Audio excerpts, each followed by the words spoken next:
Several have asked about bibliography, some things to read during the year. And so when I finish, if you'll remind me, I have some things to suggest that maybe would be helpful to drink from the Middle Eastern stream. And then somebody else reminded me that I didn't quite finish a thought that I had, which is not unusual, you know. But I do want to finish it. And that has to do with Luke 15, and then we'll jump into the other things that we're going to deal with. But the father running. Have you ever asked yourself the question, why the father ran? We know he's not supposed to run. In Middle Eastern tradition, that an older person a man does not run. But why did he run? Is a question you have to ask and answer in order to appreciate what's going on.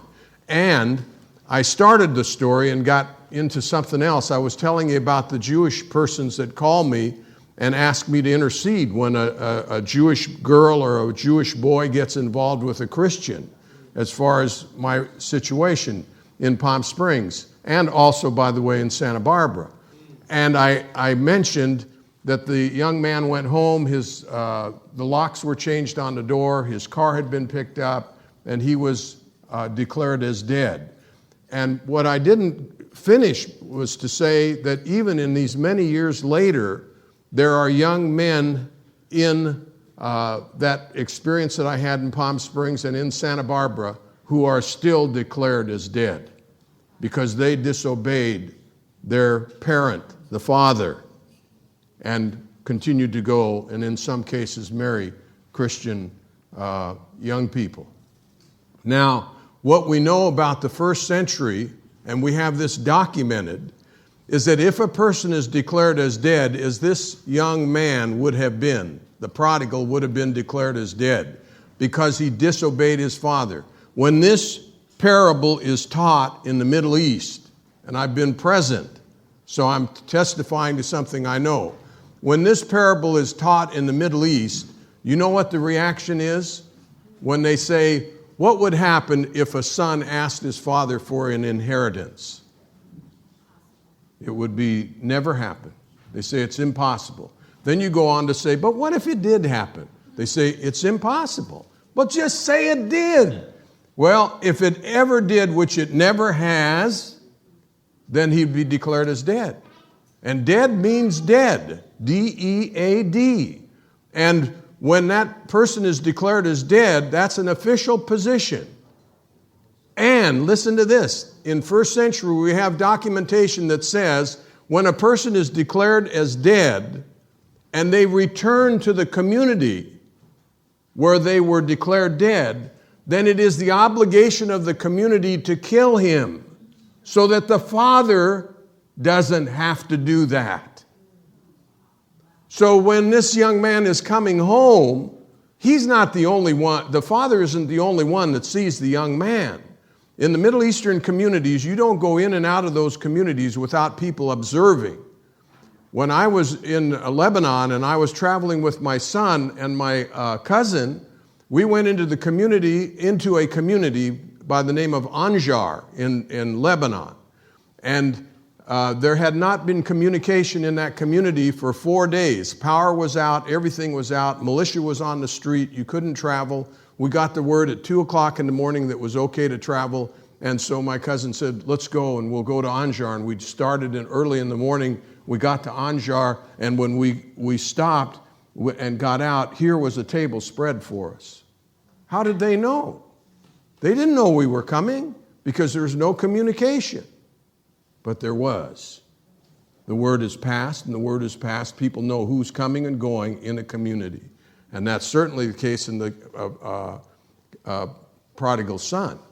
And so when this young man is coming back into the community, the people in the community are looking down the road, and they say, I noticed somebody coming down the road. Couldn't be. Why, that's Hago. He can't be coming. He's dead. And so they talk among themselves and say, well, this is going to be another major embarrassment to the father and to that family. We need to do what it says we're obligated to do, and that is to kill him. So when they're looking down the road and figuring out what they're going to do and how they're going to handle that, they notice something over here And then they look down the road and they notice it here. And pretty soon they're focused over here because the Father's running. And their focus is on Him. And so the Father takes upon Himself the humiliation that is due the Son. God is always doing that, taking upon Himself the humiliation that is due us. And so when you say that the Father ran and you make those observations that it can't happen, then you also have to add to it why He's running. And He's running for a purpose. And that is that His Son is going to be killed. That's the obligation of the community. If you have any doubt about that, you can read first century literature that has been translated now into the English, and you can see the documents that outline that. It's very, very powerful. Now, I want to jump away from that, but before I do, I just want to add what I started by saying, and that was, what prompts the parable? Somebody says something. Pharisees say something that Jesus can hear, and they say it on purpose. This man, what does he do? Talks to sinners, and he eats with them too, right? That's what they say. And then the parables, those 3 parables take off, and they go in different directions, and they're unbelievable. They're very, very powerful. By the way, what does prodigal mean? Do you know what prodigal means? Everybody thinks, what was that? Extravagant, exactly right. Everybody thinks it means wasteful and all that. It means extravagant. But anyway, this man talks with sinners and he eats with them too. And then I wanted to just tell this story that I've told many times, and most of you know it and you could tell it yourselves. But it is the only way I know to conclude the parable discussion of Luke 15. When I was in high school, my friend Don Dragovich and I were going to see my girlfriend. She lived at a very exclusive area of Long Beach, Virginia Country Club. It's so exclusive that up until very recently, Armenians weren't allowed to own property in that particular area. Blacks, Armenians, Hispanics, they could not own property in Virginia Country Club. My girlfriend lived there. I didn't know this at the time. She lived in that area. And so Don and I decided it was Friday night, we're going to go over and visit her. But we'll park near the golf course, we'll walk through the golf course, and we'll throw rocks at the house and scare her.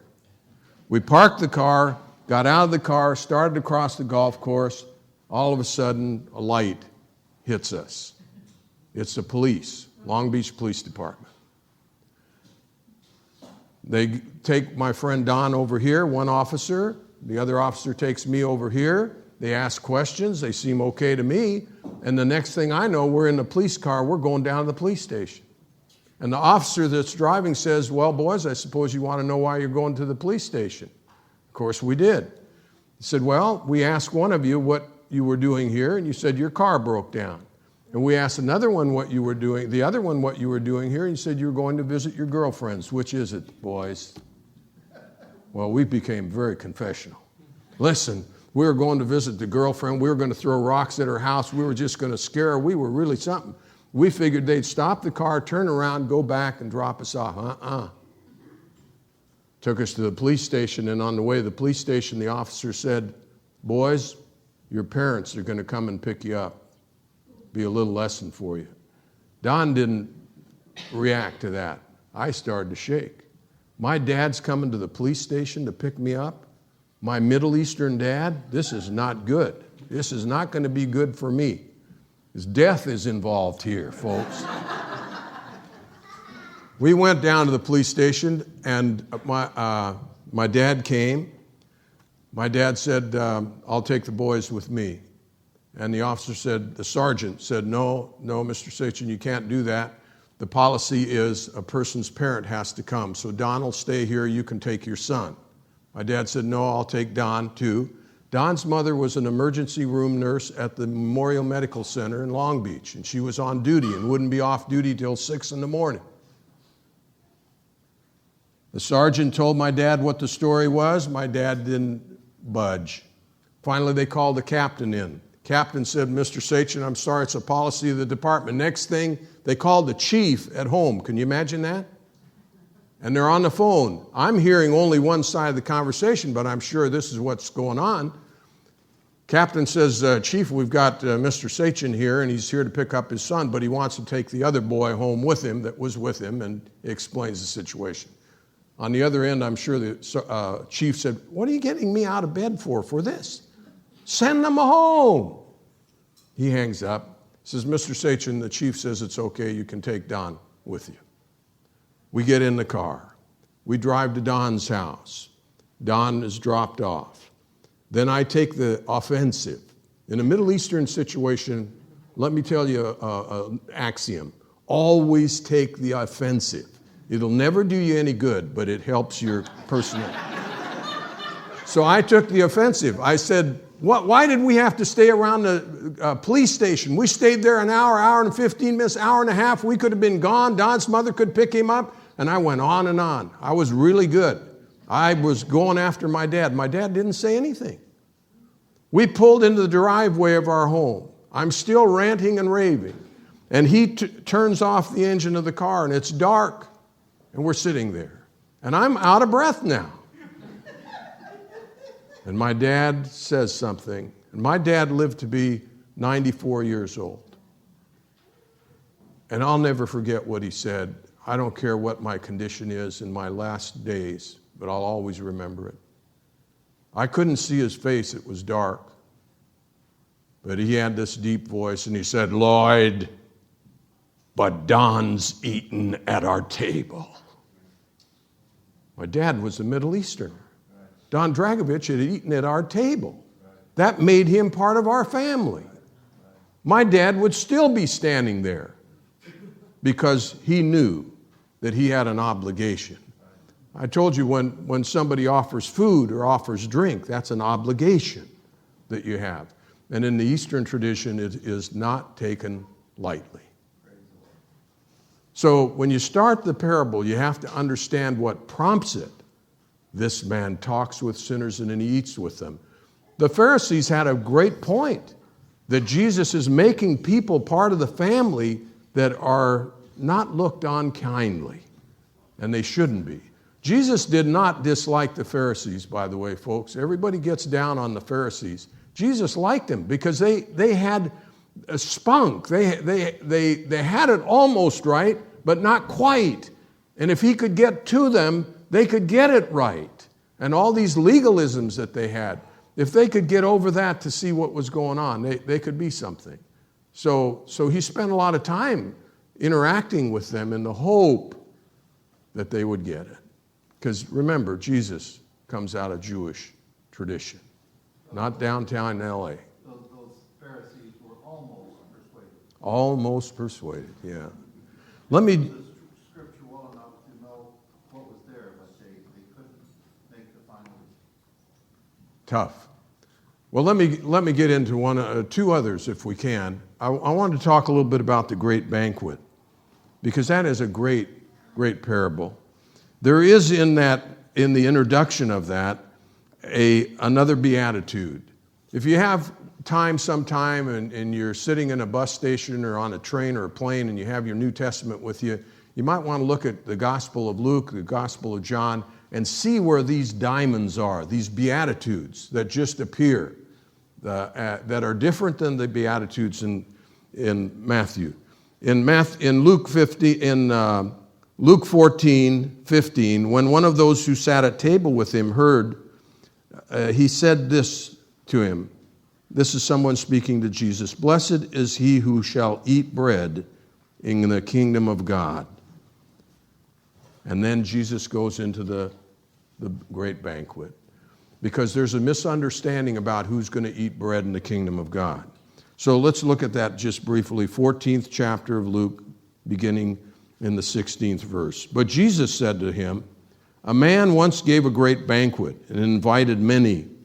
And at the time for the banquet, he sent his servant to say to those who had been invited, come, all is now ready. But they all alike began to make excuses. The first said to him, you know, I bought a field and I have to go out and see it. I pray you have me excused. Another said, I have bought 5 yoke of oxen and I go to examine them. Have me excused, please. Another said, I have married a wife and therefore I cannot come. So the servant came and reported this to his master. Then the householder in anger said to his servant, "Go out quickly, go to the streets and the lanes of the city. Bring in the poor, the maimed, and the blind, and the lame." And the servant said, "Sir, what you have commanded has been done, and still there is room."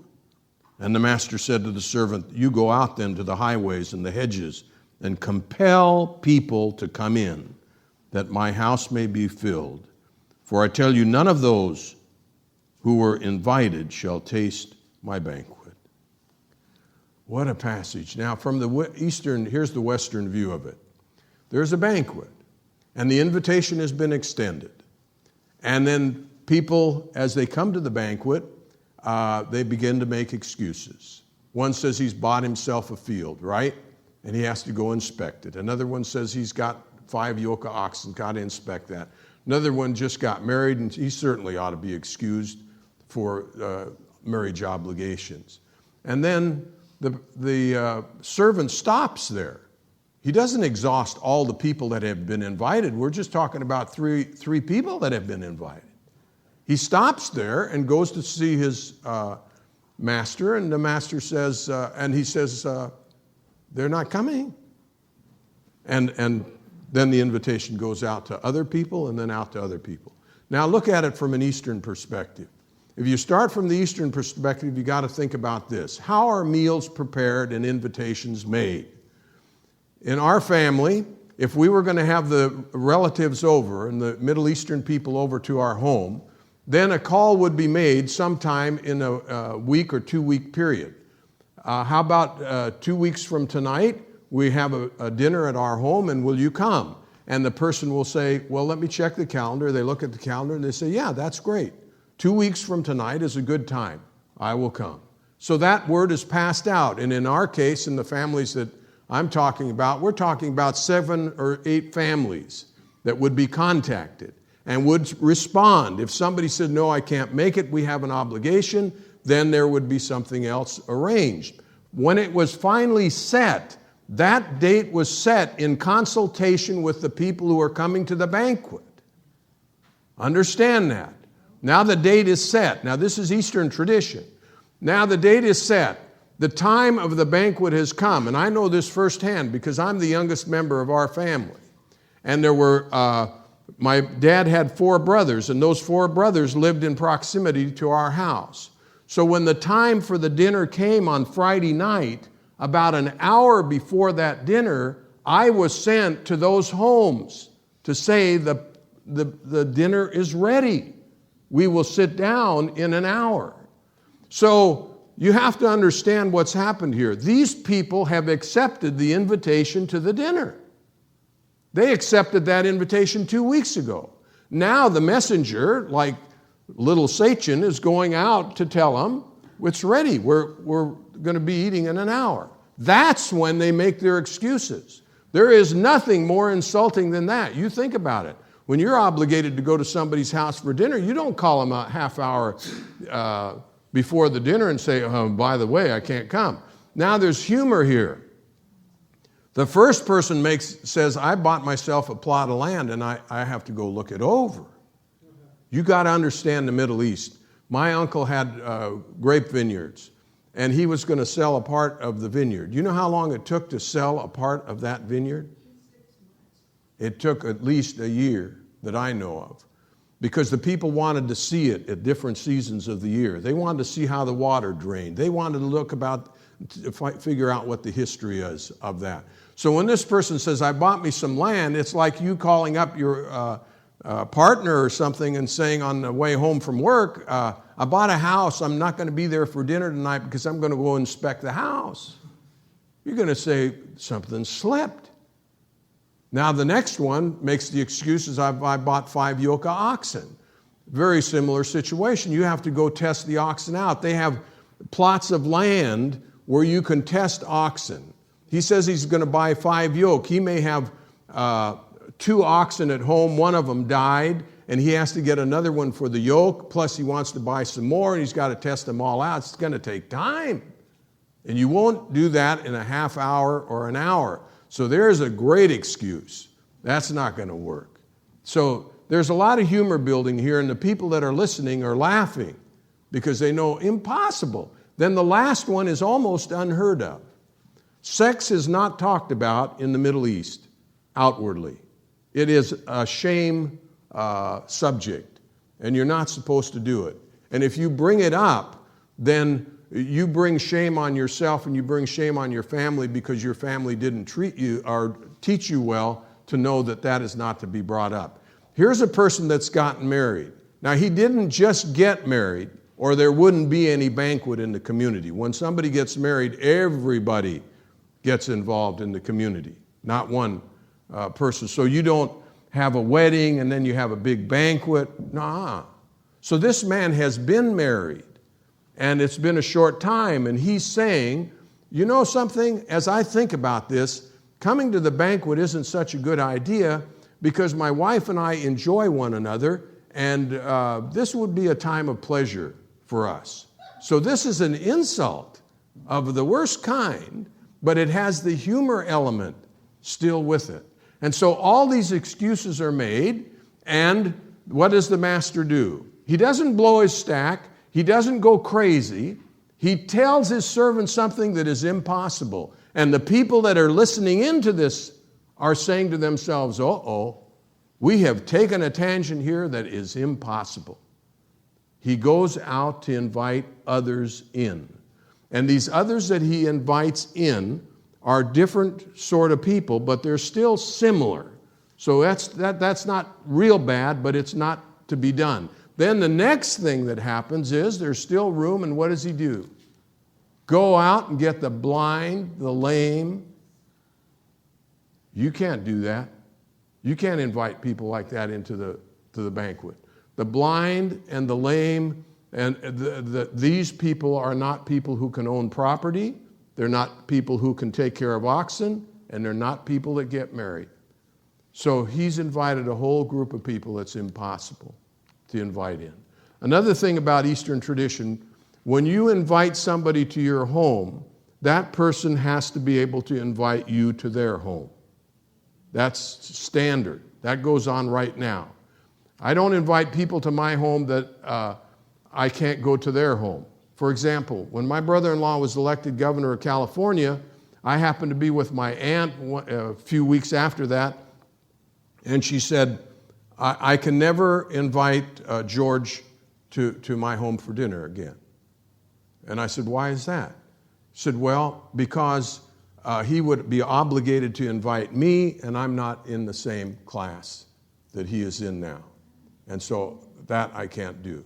Well, it was not a few weeks later that I saw my brother-in-law, and we were chatting, and I told him, I said, you know, Auntie Rose told me that she couldn't invite you to her house for dinner anymore because you would be expected to invite her, and she's in a different...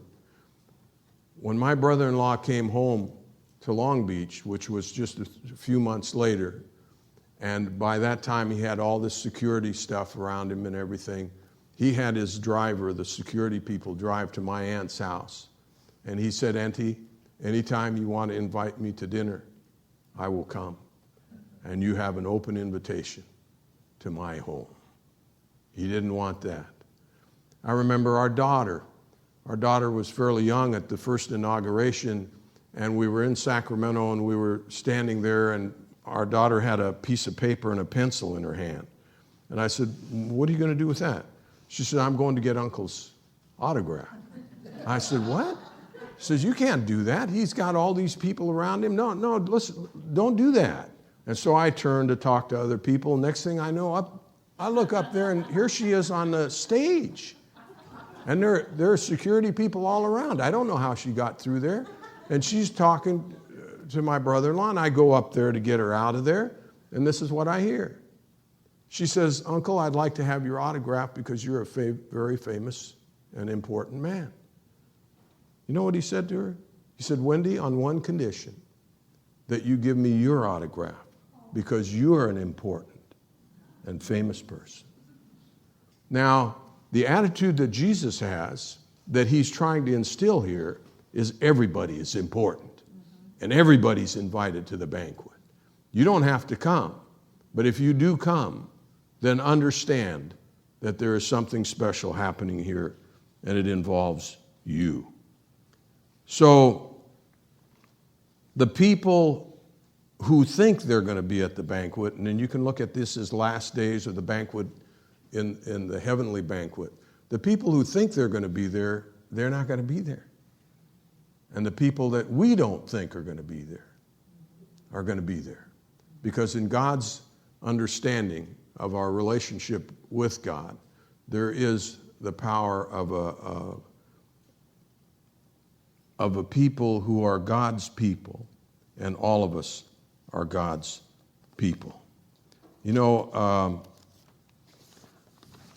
not long ago, I was the Catholicos of the Armenian Church. That's like the Pope. They have, in the Catholic Church, they have a Pope. In the Armenian Church, they have a Catholicos. But if one Pope is good, then two is good. So the Armenians have two Catholicos. One is based in Russia, and one is based in Lebanon. Well, one of them was coming to the United States, and our bishop called me up, and she said, Lloyd, would you represent me at the meeting of the worship service of this Catholicos who's coming? The first time in the history of the Cathedral of the Angels in Los Angeles that a non-Catholic service was held was for the Armenian Catholicos. And I was glad to go at first, but then I realized, wait a minute, this is a 3-hour service. And it was. And most of it is standing, by the way. And anyway, I went to the service, and we were standing in the back and getting ready to go on to the into the chancel area, and we had specific places where we were to sit. And I was standing next to the Catholic bishop or the Cardinal Mahoney, whom I've known, and also the Greek Orthodox priest and the Episcopalian bishop. And the Episcopalian bishop said this to the Greek. He said, he says, you got to tell me something. He says, I've been in your cathedral, and maybe some of you have been there, St. Sophia's Cathedral. It's unbelievable. It's like stepping into the Middle East. It's really something. It's in Los Angeles. He says, I've been in your cathedral. I look around the paintings and the mosaics and everything, but there's something the matter. And the Greek said, well, what's that? He said, well, I noticed that you have angels, and the angels have one wing. So you got angels over here with one wing, angels over here with one wing. I don't get it. And the Greek is a great guy. He says, the problem with you Episcopalians is that you don't get a lot of things. But let me suggest something to you, that in order for this angel here with one wing to fly, that angel has to connect with this angel over here that has one wing. So the teaching is, in order to fly, we have to get together. And Jesus is talking about this banquet. In order to be a human beings in the sight of God, we've got to work together. I told you about Peyton Jordan, right? Peyton Jordan, the great coach. And I've shared this story before with you, but I can't help it when we talk about the great banquet to see what the participation is. When Peyton Jordan and I were talking one day at dinner, I said to Peyton, Peyton, do you know Bob Richards? He said, oh, Bob Richards? I know Bob Richards. Bob Richards was a pole vaulter. And Bob Richards was a Brethren minister. And he was a Brethren minister in the town that I grew up in. And when I was in high school, Bob Richards was a minister who was an active jumper. And Bob Richards went to the Olympics while we were in high school, and we used to go to his house, and he was a great guy and loved kids, and so we learned a lot from Bob Richards. Peyton said, let me tell you something about Bob Richards. He was jumping for the Olympic gold medal, and Bob Richards was on his last jump. You know, you have 3 jumps in pole vault. Bob Richards had done 1, he had done 2, and he missed at the height, which was a gold medal height, and then he was on his 3rd jump. He had the pole, he was standing in the runway, he was kind of psyching himself up and just about to go down the runway when his competition came up to him. The only other person that was competing with him for the gold. And he came up to him and he said, Bob, I've noticed something. I've noticed that if you pulled those standards up 2 inches toward you, you would clear the height that is there. Bob Richards moved the standards that were holding the crossbar, which was perfectly legal, moved them 2 inches, and Bob Richards cleared that, and the rest is history. Bob Richards won the gold medal, and his competition didn't. Why? Because somebody saw his humanity in relationship to another person that was more important maybe than status and some of the other things. And the great banquet helps us to understand our relationship to one another, and we often forget that. My wife is a teacher, I told you, of the deaf and special needs kids, and some of you know her. I called her last night, and after everything was finished, and she said to me, where have you been? I've been trying to call you. And I said, I haven't looked at my phone. She says, well, we have a big fire up here, and we've been asked to evacuate and prepare for evacuation. And I was calling you to see what you wanted me to take. What are you going to take? And I'm thinking to myself, well, maybe I better get over there to see what's going on. And then I'm thinking about it, and I think, no, I'm at an ashram. And what I need to do is pray about it and then let it go. And whatever is in that house, and I talked to her this morning, and it's okay now, and at least for now. And I'm going to continue to do that. I'm not going anywhere. This is where I need to be, at the banquet with God's people in a special way. And the rest will be okay, and whatever burns up is all right, I think. But that was not what I was going to tell you about. What I was going to share with you is I told you about all these physicians that were in our congregation.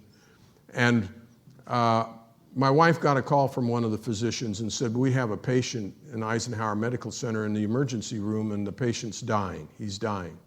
He's a very wealthy man, and his family is coming. He's trying to say something, and we can't figure out what he's trying to say. Could you come and read his lips? Because he's got all kinds of equipment hooked up to him, and he can speak, but we can't hear anything. He has a trach. Could you come and read his lips? My wife went. She went in the hospital room. She's the only one beside the patient who doesn't have a mask on and all this kind of stuff. She tells the family, they're here from the East Coast, from different places, they're crying, this is their loved one.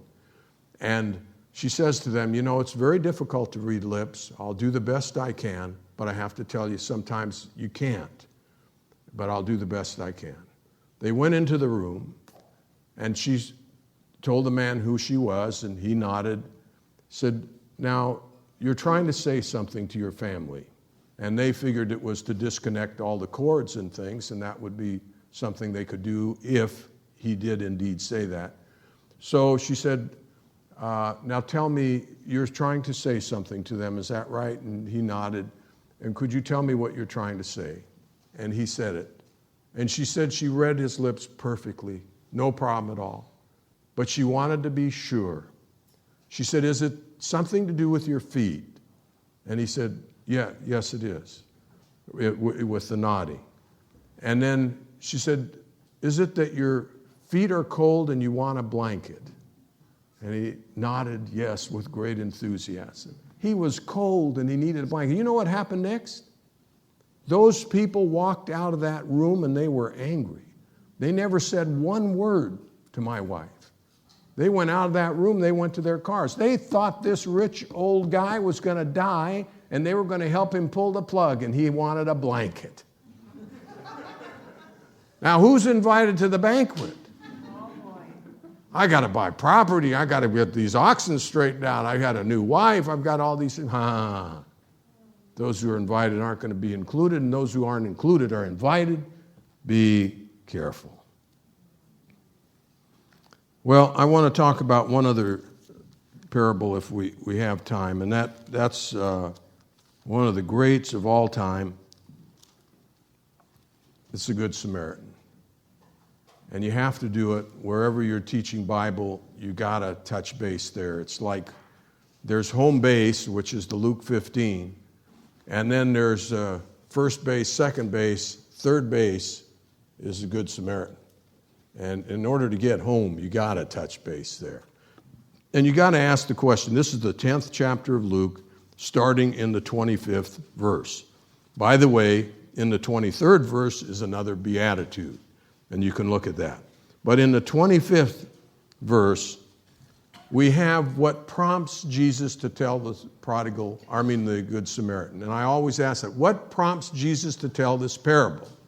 And you have to ask yourself that question now without looking it up. What causes Jesus to tell the parable of the Good Samaritan? A lawyer stands up to test him, right? And in the testing says to him what? What shall I do? What must I do? He doesn't say what should. What must I do to inherit eternal life? What must I do to live forever in the presence of God? And Jesus, and notice it says he stood up to test him. And then Jesus responds by saying, well, what does it say in the law? Right? And the man quotes it very well. You should love the Lord your God with all your heart, with all your mind, with all your soul, with all your strength. And Jesus says, you've answered rightly. And of course he says, and you should love your neighbor as yourself. You should love the Lord your God with all your heart, mind, soul, and strength, and you should love your neighbor as yourself. And Jesus says, you've answered rightly. Then comes the clincher. He says, who is my neighbor? Now we then go into the recording of Jesus and this wonderful parable of the Good Samaritan. The definition of neighbor is at stake here. When the man says, who is my neighbor, Jesus should respond, your neighbor is someone like yourself. That is the definition of neighbor that Jesus is working with. In any culture, the neighbor is somebody like yourself, even in ours. But in the Middle East, even more so. You live with your cousins, you live with your brothers and your sisters, and they're all together. And so the Armenian people live in a certain area of the Middle East, and they stay together, they work together, and you ask some Armenian person, who is my neighbor, and it's always going to have an IAN at the end of it, because that's the way it is. That's the neighbor. And in our part of the world, we have different kinds of neighbors, and some that are excluded. I do arson rebuild work, and we have been doing it for 13 years. We go into the rural South, and we rebuild arson black churches that people have set on fire and burned down. Last year, we were in Ruth, Mississippi, and we built a church, and we had a grand time. A professor from Harvard University called me up. He said, he's with the Kennedy School, and he said, this was 3 years ago, and he said, Lloyd, he said, you guys are doing arson rebuild work in the rural South. I'd like to take some of my students down there. Do you think there's a possibility? I said, yeah, it's no problem at all. So he put the word out to his students. He had 200 Harvard students sign up to do arson rebuild in the rural South. He took 15. And this year, we were at a meeting in Atlanta, Georgia in December, and he came up to me and he said, Lloyd, I got to tell you a story. You have time? I said, wonderful. We sat down. He said, let me tell you a story what happened. Our kids worked on that church that you guys worked on too, and at the end of the week that we worked, we took hands around the circle in that new sanctuary that we were working on, and we all started to sing. And you know the black church sings. They really can sing. And we all sang. And I noticed as we were singing, I looked across the room, and there was a woman, and she was in a wheelchair, a black woman, member of the church, and she was in a wheelchair, and she wasn't holding hands with anybody else. So I dropped the hands I was holding. I went over there, took her hand, then joined up with the circle, and so I was holding her hand. 80-year-old woman in a wheelchair. And after the service was over, this woman said to me, thank you. And I asked her, I said, why are you thanking me? And she said, tomorrow I am going to be 80 years old. And this is the first time in my 80 years that I ever held hands with a white man. You see what I'm trying to say about the neighbor?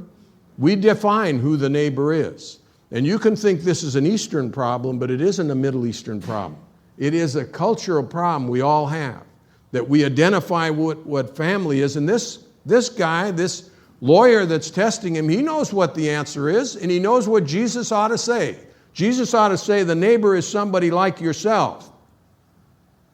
And instead of Jesus getting into an argument, he leads this man into the parable, and the parable is always this marvelous vehicle for getting on this exotic animal and taking a ride that you would normally never, ever take. And what do we have? We have a man that's at the side of the road, right? And he's what condition? Naked, he's unconscious, and he's at the side of the road. And then we have somebody that comes along. He's a priest, and he looks at the situation, and it was referred to this morning that the priest has an obligation to come certain distance to a person.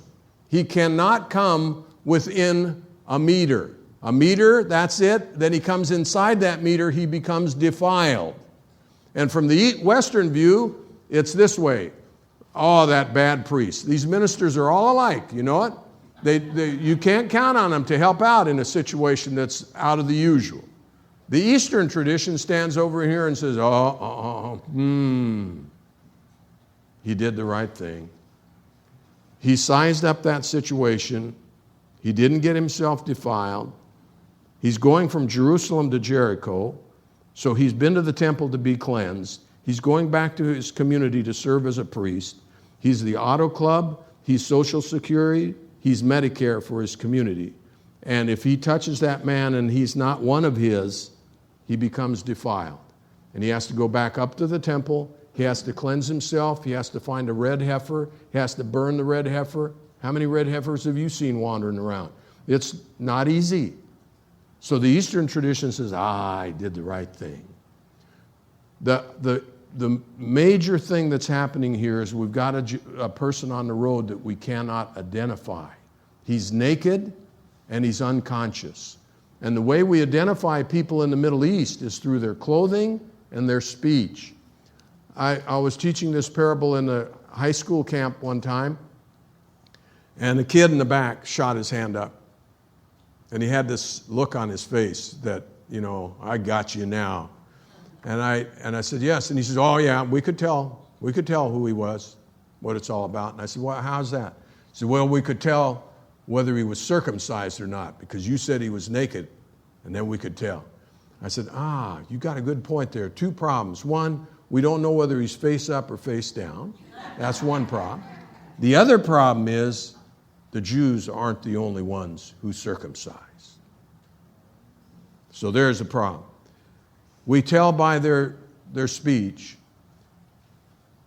We had a big glass plate in our door, similar to this, our front door. When people came from the Middle East to our home, in the early days and even in the later days, my mother could tell not what country they were from, but what village they were from, by the way they dressed. And then you could tell by their speech what it was all about. You can tell that Andy doesn't come from Palm Springs by his speech. And I've shared this story before, but when I was in Lebanon, the phone rang and I was by myself. And I answered the phone and the person said, is Hagop there? And I said, no, he went away. And then they said, who is this? This is all in Armenian. And I said, this is his guest. And they hung up. And so at that time, my aunt had walked in the room, and she had a big smile on her face. And I said, the rudest person was on the telephone. And she said, yeah. And I said, yeah, here's what the person said, and here's how I answered. And she said, well, let me tell you what happened. That person asked if Hagop was here, right? And I said, yes, that's exactly what he asked. And what did you say? I said, this is his guest. She said, no, you didn't say that. You said, this is his ghost. Yeah. And then they asked, where is he? And I said, he went away. And she said, no, you didn't say he went away. He passed away. So language Language and how you inflect and say things is really kind of scary. And in the Middle East, it's that way. You can't just blurt out the language. It has inflections, and each village has its own way of saying something. And so this man is on that road in this condition for a reason, because the definition of neighbor is now being redefined. And we can't tell who he is because we don't have the identifying markers to tell. So the priest comes within that distance where he's going to stay clean. Then he goes his way. Then the Levite, the assistant, comes by. He can come closer. He has a less restrictive parameter. He can't touch the person, but he can come closer. He does that, then he goes his way. Now we should say that we have the priest come down the road, we have the Levite come down the road, and we should expect the next person to come down the road to be the lay leader. The progression isn't there. And again, from the Western point of view, we have a priest comes down the road, we have a Levite comes down the road, Samaritan comes down the road, and then we go on. From the Eastern point of view, priest, he agonized, he made the right decision. Levite, he saw what the priest was doing. He didn't second guess the priest. I don't know many associate ministers that second guess the senior minister and live to tell about it. Now, who comes down the road? And I got to tell you something now. You got to get in touch with this, and the only way to get in touch with it is get in touch with that group of people that you have the most difficulty with. You don't have to confess it. You got to confess it to yourself. And it's not a proud moment for me to confess for me what it's all about. But as I do that, maybe it helps you to identify what that person is or what that group of people is in your life, because if you do not do that, you cannot understand this parable. For me, when Jesus puts a Samaritan on the road, he's putting a Turk on the road for the Armenian people. You are never, ever going to hear an Armenian tell a story where a Turk is a hero of the story. It's never going to happen. You have 1.5 million Armenians that are killed, and you are the inheritor of that heritage, and your family has been killed, and they have told those stories, and it's at the hands of the Turks. It's men and women and children. It's babies whose hearts have been cut out and stuffed in their mother's mouths before the mother was killed. All those stories, I could go on day and night to share those stories. They're not secondhand. They're from my mother and from my aunt and from my uncles and these people. And so when you put a Turk on the road, you get into trouble with Armenian people. They can't accept it. And it isn't easy to take. I'll give you an example. When I was serving in Palm Springs, I got a call from one of the members of our church, and she said, "Lloyd, we'd like you to come to lunch on Sunday. We have an AFS student from Turkey. We know that your folks come from that part of the world. Maybe it'd be nice if you sat down and had a dinner with a Turkish person." Well, I talked to my wife and I said, we ought to do that. In my whole life, I have never sat down with a Turkish person to have any kind of conversation or meal. And she didn't say anything, and I said, we're going to go. Our custom was to talk to my mom and dad every Sunday after church. My folks would get on extension phones. Martha and I would get on the phone, and we'd talk to them. On this particular Sunday, I was talking to my folks, and I said, by the way, we're going over to the Larson home. We're going to have a meal, and they have an AFS student from Turkey that's going to be part of that dinner. Dead silence. Then my dad said, "What's the matter with you? You don't remember? You don't have any appreciation for the history and what has happened?" And he gave me a very learned lecture, and a very specific one. So we hung up, and I told my wife, I said, let's not talk about the fact that we're going to go to the dinner anyway. We're going to do it. It's a good idea. It's time that we bridge some of these things. We went to the dinner. It was a big affair. There were a lot of people there. And I was sitting at the head table, and right next to me on my left is this Turkish student. On my right is my wife. So I'm making small talk with the Turkish student. I said, isn't this nice that an Armenian and a Turk can sit down and have a meal together in light of the history of the massacres? And he said, what massacres? That was a myth made up by the Armenian people. Well, I thought, I better change the subject. So I changed the subject and I said, by the way, what does your father do? He said, oh, my father's a colonel in the Turkish army and my grandfather was a general in the Turkish army. I thought, uh-oh, general in the Turkish army, that means grandfather. He'd be there at the same time that this genocide was going on. So I better change the subject. Change the subject. I said, by the way, what town are you from? Eintop, Turkey. The very village that my folks were from, that were raised up in the middle of the night and all the death started. I leaned over to my wife and I said, we need to go. My wife is a very independent person, and she doesn't ordinarily go along with just anything I say without reason. And she got up, and we left, and we got in the car. And she said, you know, you were one of the guests of honor at that table. And there were a lot of people from the church at that table. I don't think it was too strategic for you to get up and leave that meal. And I said, listen, if I'd have sat at that table, it would have been the major embarrassment of the community because I would not be able to hold back with what was just happening. Now, why do I tell you that story? I'm not proud of that story. I think that I'm more sophisticated than to give way to those kinds of things in myself. But at the same time, when those things come up and when people deny those things, it makes for trouble for me. And it happened recently when the Anti-Defamation League in Palm Springs, they were going to honor me. They said, we want you to be the man of the year. And I said, that's a real wonderful honor that you're going to give me. But let me tell you something, I can't accept it. They said, why is that? I said, because ADL doesn't accept the Armenian genocide. They said, you're wrong about that. And they told me I was wrong. I said, no, I'm not. I said, well, will you talk to Abe Foxman, the head of the ADL, and he'll straighten you out? And I said, I'll talk to him. I got on the phone with Abe Foxman, the head of ADL, Anti-Defamation League for the United States, and the first thing out of his mouth was, you're not going to like what I have to say. And I said, I know what you have to say. It's the people around me here that are listening in on this conference call that aren't going to like it. So we can't acknowledge the Armenian genocide. So all I'm saying to you is, for me, that's a problem.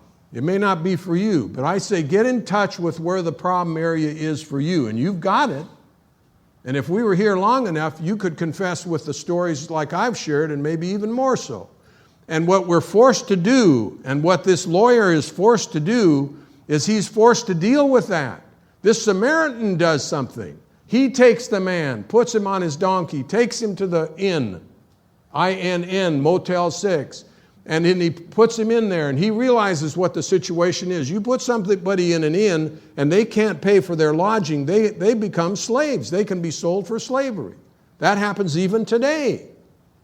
And so he provides for that. And what we have is a wonderful new definition of neighbor. Who is my neighbor? The neighbor is somebody who has a need that I can meet. That is the new definition of neighbor. It is not somebody like myself. That may well be a neighbor because my family may need me. And what my wife does with the house, if it burns down, is not for me to just leave up to her. But most of our situations deal with people that are other than ourselves and people like us. Not long ago, I got a call from the emergency room at Cottage Hospital. And they said, could you come over? There's been a death. There's a young man. He's 15 years old. He's one of yours, one of our congregation. His dad is in my Monday night Bible study every week. I washed dishes with this young man. He was in my confirmation class. He used to joke with me a lot because this young fellow that was 15 years old was 6'3", and standing next to me, you know how that would look. And he used to have fun with that. He'd come up to me and stand with me at the door and say, Lloyd's growing down, you know. Anyway, here he was, and I went to the hospital room. He'd been stabbed, one of those, innocent bystanders in a gang thing, and he'd been stabbed and he died. And his mom and dad were in the hospital with him. The sergeant called me, of the sheriff's department, called me over and he said, Reverend, you've got to get him out of there, out of that room, because this is a crime scene. And we can't have people sitting in that room until the coroner comes, and you've got to get them out. I said, let me tell you something. This boy's mother is a Middle Easterner, and her tradition is that the spirit of the person stays with the body for 2 hours, and then the spirit leaves. There is no way that you are going to get her out of that room. I'm just going to tell you. And so we've got some problems here. He says, well, will you talk to him? And I said, I'm a Middle Easterner myself. I'm not out of her tradition, but I know her tradition. There is no way. I'm talking, and I want to be with them as much as I can, but it won't happen. He says, well, you go talk. I went back in the room. I wasn't going to talk about that. I didn't even bring it up. We just talked, and I knew what she needed to do. I knew how much time we had, and it was probably about 40 more minutes that she needed, and then she would leave without any problem at all. I have to credit the sheriff. The sheriff called me out of the room. He said, Reverend, I think we worked it out. He said, I'm going to make this whole emergency room the crime scene. And that way I won't have to be in that room. I can be in another room over here, because the whole emergency room will be the crime scene. I said, I can't thank you enough in behalf of that mom, because at the end of that period of time that I mentioned, there is no problem. She is going to get up and she will leave. And sure enough, after those 40 minutes, she got up, and we left that room. Now, what I'm trying to say is that there was a man who had a job to do, and he had a definition that he had to fulfill. And yet, in the midst of all of that, he could broaden that definition to see something different. And he could enable people to experience something that they needed to experience. Jesus does the same thing with this expression of who our neighbor is. I want to just close with two other things. One, great thanks to all of you for inviting me to be a part of the ashram, and Andy for your leadership and your guidance and your personal feeding of me, and the music folks and the sound people. It's been a joy to relate as neighbors with all our different backgrounds. I want to share a piece that I've learned over the last year and a half that is important. There are many people here, we're older people, and there are times when we think that all these teachings apply to the younger people and not to us, that our task is done. Let me share this story as we conclude. I had the great honor of having a professor in seminary. His name was Howard Kleinbell, and some of you know him. He was a marvelous human being and a spiritual man. Could you believe it? He was my major professor. Then when I went to Santa Barbara, lo and behold, who should I find in my congregation retired? Howard Kleinbell. And it was a blessing for me now to be his pastor. And he introduced me with such enthusiasm as his pastor. And it warmed my heart. He got sick, and he was sick, and he had Parkinson's and heart problems and back problems. And I went to visit him quite often. The last week of his life, he was in a convalescent care facility, and I went to visit him with another clergy friend of mine who had him in class. And when we walked into the room, Howard was radiant. And I said, Howard, it just came out of my mouth. I said, Howard, you look so great. And I, didn't mean to say exactly that because I knew he was dying, but I mean, he looked great. He said, I had the greatest experience today. I said, what was that? He said, I just did an in-service for the physical therapists in this unit. The man is in a wheelchair. He did an in-service for the physical therapist, and I couldn't help it. It blurted out again. I said, Howard, what'd you tell him? he said, Frank, this other friend's name was Frank. He said, Frank, get that piece of paper over there. Frank went over there. There's a whole stack of paper over there. He got a piece of paper. He said, no, that's not it, Frank. He finally got the piece of paper. He brought it over to me. He said, Lloyd, that's what I gave him. This is what he gave him, and I share it with you that was on the piece of paper. Itzhak Perlman, probably the greatest violinist in the 21st century. I said Heifetz, probably the 20th century, Itzhak Perlman, 21st. If you know Itzhak Perlman, he's paralyzed from the waist down. And when he comes out on stage, he comes out with those metal crutches, throwing his legs out in front of him. And then he comes to a chair, and then he unhooks the braces on his legs, and he plops down on the chair, and you're hoping that he won't miss the chair. Then somebody brings him his violin. Then he nods to the orchestra, and he begins to play. On this occasion, and I've seen, and maybe some of you have, I've gone to live concerts of Itzhak Perlman's. And on this occasion, he put the violin under his chin. He nodded at the orchestra, and they began to play, and he came in, and he started to play, and he played about 6 measures, and a string on his violin broke. No big deal. That happens to any violinist that plays any length of time. You stop, somebody brings you another violin, first violinist loans his violin, some things happen there. Not this time. Itzhak Perlman took the string off of his violin, put it on the floor, leaned over, nodded to the conductor to begin. The conductor began again. Itzhak Perlman played the concerto on 3 strings of the violin. And when he finished, the ovation was unbelievable. People came to their feet shouting, screaming, clapping. You never heard anything like it.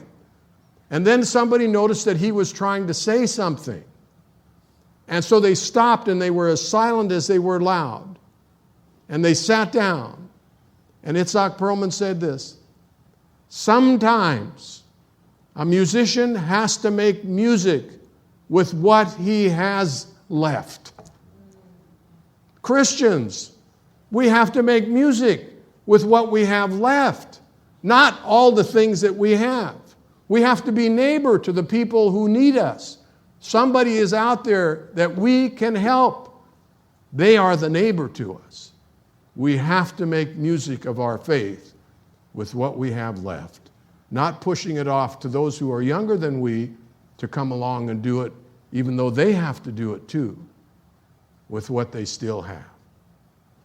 It is a great honor and privilege to serve Christ, in Christ alive, and in Christ alone, the living Word, part of who and what we are by definition of being children of God. Thank you, God, for the ways you bless and strengthen us.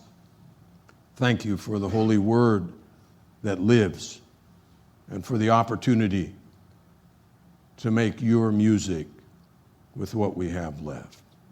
In the Spirit of Christ we pray it, and together we say, Amen. Amen. Thank you. Thank you.